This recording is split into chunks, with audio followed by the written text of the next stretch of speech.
Welcome to the bonus episode of the Tales of the Trade podcast from the Amaya Podcast Network. Interviews with our guests often run way over the 90-minute mark, and condensing all of that information and inspiration into a neat little episode often means being a little brutal in the edit process. But there are some parts of our conversation that are just too juicy not to share with all of you. So we decided to bring you these little gems in this bonus episode series. Hey guys, I'm Gaya, producer of Tales of the Trade, and I'll be your host for this series.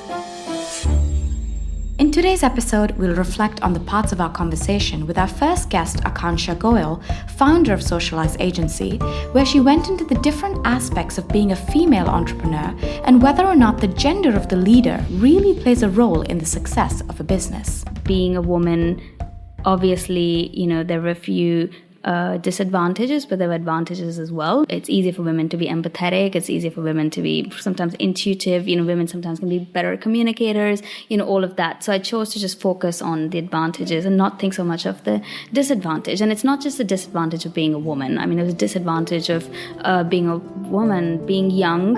When I walked into a training, I wore fake glasses for a few years just so I could look older and command a little bit more respect. People were paying $4,000 to attend a training, and they see a 16-year-old walk in to train them. It doesn't, it doesn't do much credibility. So I had to work harder to prove myself. And also, I wasn't from the region, so that had its own challenges. But none of it felt like it would be an excuse. But speaking of female instinct and intuition, I wondered how these innate skills affect the decision-making process in a business. One of the things that my CFO and I sometimes discuss, and we wonder if it is our personality or if it's a woman thing, which is we always underforecast.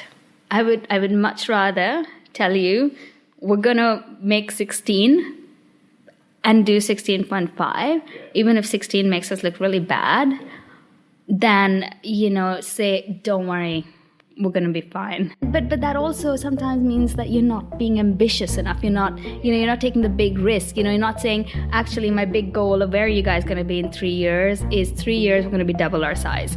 I'd never say something like that because it's so much worse when you don't get there. But then everyone knows where you want to go. So it's better to just keep a shred of mystery around it. I work day to day. I haven't thought that far. Yeah, exactly. Actually, I should look at that as actually a good strategic answer. This was her reflecting on her internal thought process. But then she went on to share a rather interesting story about how things were being perceived from the outside. Someone who was a part of the Socialize team who came in to meet with me a few years after she'd left. And while I was talking to her, she actually said to me, and I think it was surprising to hear this from a woman, right? She said to me, it's great to see you're still doing so well. And I see that the work that you guys do is very, very good. And I have to admit, back then, wondered how, you got some of the business and, wondered if it was just, and to hear this from an ex-employee, I have to say it was quite surprising. But, I commend her honesty. I'm sure a lot of people maybe thought it but never said it because we're so used to these stereotypes and it's what we see on what we learn, what we see on TV, and sometimes you think, oh gosh, it must be that we've grown up with that. And for her to come and say, I did wonder, but just to see where you've come and what you've achieved, and I just wanted to apologize for even having had that thought. And I just thought, well, it's interesting to hear it didn't actually bother me at all. And it's not just for women. I'm sure they think that for men as well. I'm sure for example, advantage of being a woman is that people are less likely to think that you're doing an underhand dealing with money under the table. Easier to think that about men. So pros and cons, stereotypes, they follow us everywhere. As the conversation wound down, Akanksha told us about her style of goal setting and how just putting one foot in front of the other is sometimes the best way to build an empire. I've never been one for big, lofty goals, North Stars of, this is where we want to get. It's really more day to day. For me, every day is about being a better version of what we were yesterday, as boring as that sounds. So the next step for us is, having become a part of We Are Social, we want to continue growing, but we want to continue going faster. We now have bigger ambitions, as a part of the group. We are already one of the largest independent agencies, no longer independent, but to be the largest independent agency in the region, to, be the first to win a digital can. I mean, there are all of these little small steps, where you're pushing the rock up the mountain to multiple flags. There isn't just one peak. You sort of zigzag on your way there, and I'm not sure what And the peak sometimes the looks boulder like. comes back and falls on you, but that's okay. Exactly, you keep going, yeah. The thing that inspired me most about Akanksha's story was her ability to build on her strengths and not focus solely on all the areas that needed work.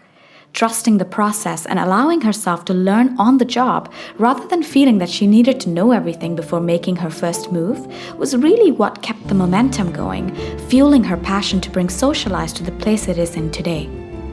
We hope that this bonus episode gave you some food for thought and left you feeling as inspired as we are. Thank you for listening, and tune in next week for a brand new episode of Tales of the Trade. So many tales to be told, so many stories to be shared. So pull up a chair and join the conversation.